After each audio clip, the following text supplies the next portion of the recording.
let's get into the question now. All right. I'm confused. My third cousin, St. Clair, is E-V13. He shares a third great-grandfather with a man with the surname Klein, also E-V13. I'm also getting DNA hits with Klein's on other sites. I can't locate my second great-grandfather, St. Clair, on early records. Does this mean he changed his surname and is actually a Klein? Okay, so you have a third cousin. So I guess I'm confused in a few ways. First of all, you say my third cousin, who's a St. Clair, shares a third great-grandfather with a man with the surname Klein. So are you saying that it's estimated that he shares about a third great-grandfather with this guy? Or is it that you know for a fact, like it's proven? Because the way it's worded here, it sounds like you're saying he has a known third great-grandfather that he and this man share. Then you're also getting DNA hits with people with the name Klein's on other sites. Granted, Klein is not a necessarily uncommon name. But then you say, I can't locate my second great-grandfather, St. Clair, on early records, making it sound like if that's the case, then wouldn't the second great-grandfather be what you share with your third cousin? And thus, if the third cousin knows how he connects to the third great-grandfather, wouldn't you? But I think that's where the disconnect is. All right. Anyway, does this mean he changed his surname and is actually a Klein? So what I think is being really said here, just to clarify from the question, actually, let me scroll down and see if he answered any of this. No. Okay. Maybe you'll answer in a second. But basically, it's that you and this third cousin have this match whose surname is Klein. He's has a haplogroup of E-V13. And because it's you and this third cousin of yours that are matching, you know that it's through that shared line. And based on the DNA, you think that this person would share a third great-grandfather with both of you. So basically, you both share a second great-grandfather, and you think this Klein, who's EV13, descends from a sibling of that second great-grandfather in a sense. So you'd share third great-grandparents. I think that's what you're saying. If there is something else crazier going on, I'm sure that's certainly possible. Okay, estimated on 23andMe. I see that. Okay, so estimated third cousin. Okay. So does it mean that St. Clair was originally Klein? Not necessarily, but it certainly brings up the possibility. It also brings up the possibility that maybe the Kleins were St. Clairs before. There's a lot more that you'd have to do to figure that out, most especially considering that you're looking at this through EV13. Or not EV13, through 23andMe. I don't know why I said EV13. Okay. The other thing is that if it's 23andMe estimating that this person's about a third cousin, that means that you're sharing a small amount of DNA. I'm guessing it's probably well under 1% of DNA that you're sharing with this person, which means that it could be even more than a third cousin necessarily. The other thing to consider too is even though this person's sharing EV13, that's going to be a haplogroup that traces back thousands of years. So the connection to the EV13 could be through a much more distant connection between your cousin and your family and this guy. You know, the EV13 traces back thousands of years, and that's where you connect there. But then you're also some other sort of cousin through another way sort of thing. So it certainly brings up a possibility of something else going on, but to really figure this out, you would need to have your cousin,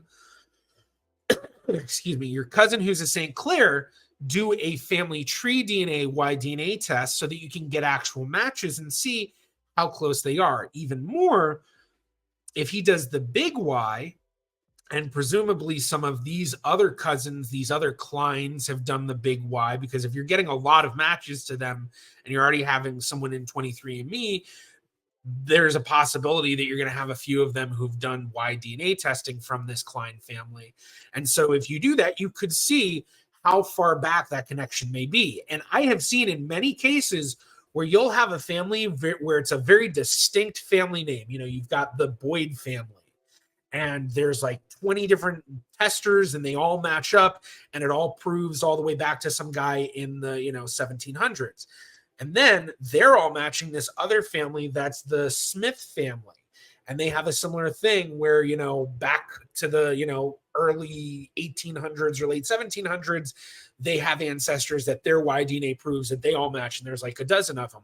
But then two very distinct families, and they're all matching each other. But what's going on? Well, they come from an ancestry that really traces back to the 1200s, almost 500 years before that. And so in that 500 years, there's a lot of possibility of what could have happened. And so that, that could have been what's happening with you, is that your E-V13 connection is much more distant than what your actual autosomal DNA connection is. Because I think a lot of people also need to realize is that you're almost always related to everybody in many multiple ways, very distantly, obviously.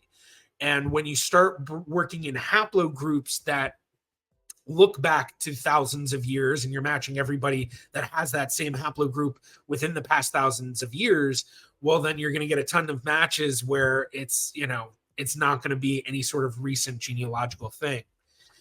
So hopefully that answers that question. When I saw that, I kind of was thinking, oh, that might be a good thing to kind of jump into to say that, because I know a lot of people do like to use 23andMe and generalized haplogroups as kind of a thing to be like, okay, I see this person on 23andMe has the same haplogroup as me. What could that mean? And really, while it could mean a few different things, most often it's nothing very reliable because of that, super, super distant possibility. So let's see, E-V13. I didn't even think to bring this up. Originally known as E1b1b1a1b1a. Basically meaning it's one of those haplogroups where there's a ton of subclades. Let's get this shared. Present, share screen. Boop, bibbidi boppity boop. There we go. Okay. So here we have the E-V13 E1b1a1, last updated 2016. So let's see the overview. Does it say? Okay, so it's looking like I'm not 100% certain of this, but it seems like this is going to be a haplogroup where pretty much everyone that's getting it, it's dating back to 15 AD or whatever.